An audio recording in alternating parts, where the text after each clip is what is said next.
talk about it with Jeff Lanza, a retired FBI special agent.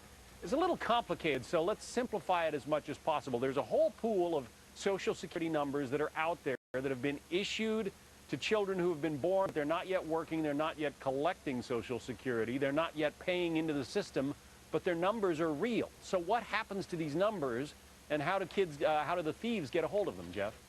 Well, the numbers are dormant, and what the thieves are doing is they're generating randomly through a computer numbers that they test to see if they're active or being used or not. If they're not active, they probably belong to a child. And they're taking those numbers and they're selling them to people that are using them. The buyer now uses that Social Security number to trick the system into believing they have good credit. They rehab their credit using that kid's Social Security number, and in some cases, they go right down to Best Buy and buy a bunch of expensive items, and that's going to end up on the kid's credit report.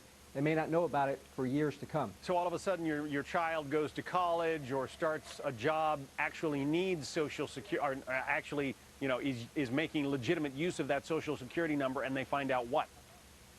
They may first find out when they apply for a job and they run a credit check. Now they have $80,000 in unpaid debts from years ago. They have no idea where it came from.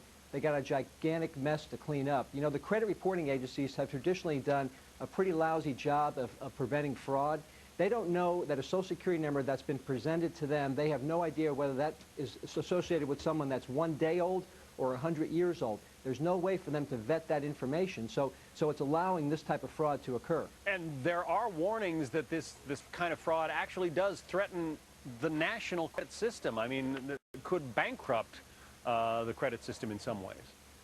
Well, the government has no idea, the credit reporting agencies, the banks have no idea how much of this fraud has occurred because it is a new form of identity theft that they have not kept track of yet.